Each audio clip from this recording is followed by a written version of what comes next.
Hey everybody, Roll with Wes coming at you, day 2 here, talking about our perspective towards people. This week along, I'm going through this part about shifting our perspective and really seeking God and what all that means even more, and just how to navigate life, how to navigate relationships. As I was talking yesterday, relationships are the only eternal thing in life. And when you talk about someone's highs and lows, I know mine, I know when I talk to people, the number one thing that people finally come out to the surface is how they engage and interact with people. And many times we can think people themselves or certain circumstances are the original problem of why we're upset, or why we're emotionally disturbed, or why we're afraid, or why we're all those things. And it doesn't diminish that there's maybe a real threat there, or that that's not real problems, or that their behavior is there, but it's how we're letting it dominate us many times internally, our emotions and thinking and feeling. When I say that is, it's typically how you look at it. And this is more your day-to-day interactions. Some of these things I'm not talking about, maybe some of the grander schemes of issues, although this will apply.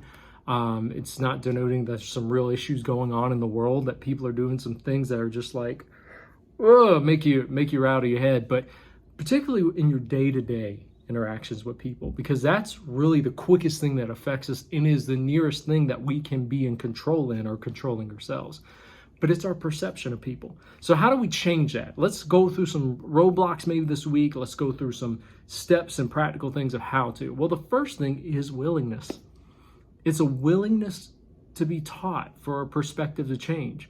We talked about in Colossians over there, chapter 2, we were reading through verse 7, 8, 9, 10, 11, roughly in there. And as we're looking at Jesus, or seeing people inside of our understanding of who Jesus is in Christ and how God views humanity, our perspective shifts. But it's that willingness to say, what maybe I've known always about someone, or what I thought about someone, especially when, how do you know the filter? We talked about that yesterday, when it's the lower self versus the God nature, which is going to be empathy, respect, dignity, how you see people. It's that willingness to change our perspective. And why is it so important? When we get a glimpse of humanity from an empathetic standpoint, because we're talking about how we view people, how do we shift our perspective there? And we start seeing things different when we allow God to shift our perspective just a little bit. You know what happens? It opens the door for us, because our ego drops, our pride drops, and opens the door for God to come in and do something miraculous, which is change our hearts, change the hardness of our hearts, or the coldness. And what I mean by hearts, the ways of our thinking, our blind spots, or even our bigotry, our sexism, all the isms you could list, but our negative view towards people.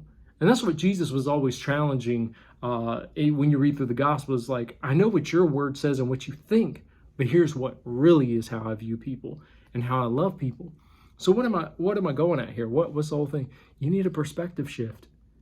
And when you start being willing to have that perspective shifted, God's going to put people in your way. God's going to, not in a negative way, people in your path to cause you to see different, to maybe inject a new idea, to maybe get you to say, did you see it this way? Did you look at it this way? And better yet, did you look at it from their point of view?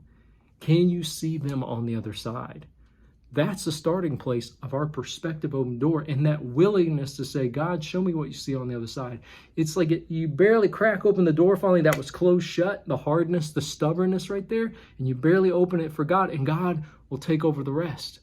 And what is he going to do? He's going to come in, like I said, and soften our hearts, soften our perspective, cause us to see it from their perspective. Why? Because he gets us to get the focus off us and puts it back on them, which is, you're going to be love, you're going to be compassion, you're going to be dignity is what is, and you're going to see their best interest. Well, in our fallen self, we were talking about yesterday, we can't get beyond that. We can't rise to that when we're operating, because we're like this all the time. See, when our perspective shifts, our eyes start doing this, and we can see around us. But if not, we're looking down like this, and we miss everything around us is what it has. Because we know when you got conflict, when you got frustration, when you got friction with people, what is there? Confusion and chaos. And it's typically on the inside of us spilling over. But when we can say a moment, God, I'm willing to change my perspective. What happens when I'm angry at this person? What happens when I'm frustrated at this person? What happens when I'm disappointed? What happens when I feel a negative emotion towards this person?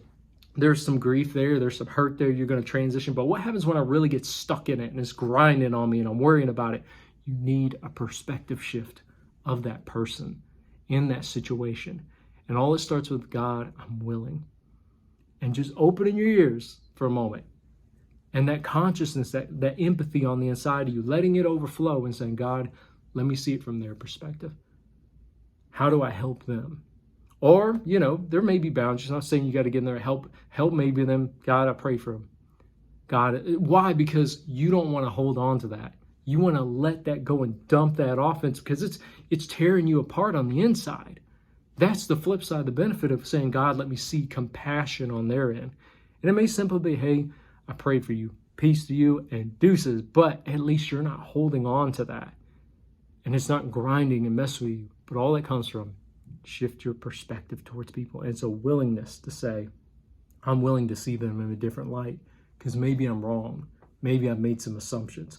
Maybe I got some blind spots toward that. Maybe what I'm seeing about them is not based in actual facts and realities, but just by my feelings and my emotions from my lower self. That's what you got to challenge. So you're going to check. Why though? It gets you out of it. It liberates you when you're willing to do this. And you're going to be a lot more peaceful throughout the day and happier through the day is what that is. Just within yourself. It's not saying everything around you is going to fix and everybody's going to be happy and everybody's going to be perfect all the time. That takes some work sometimes.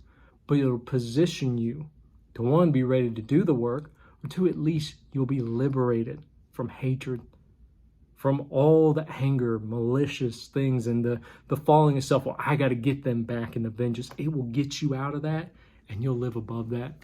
And you'll be able to be in a position to show God's goodness to people. So that's all I got for you today. Man, be willing to change your perspective and make room for God to come in and do an overhaul on our issues, and only change what he can change is what that does. All right, guys, catch you tomorrow.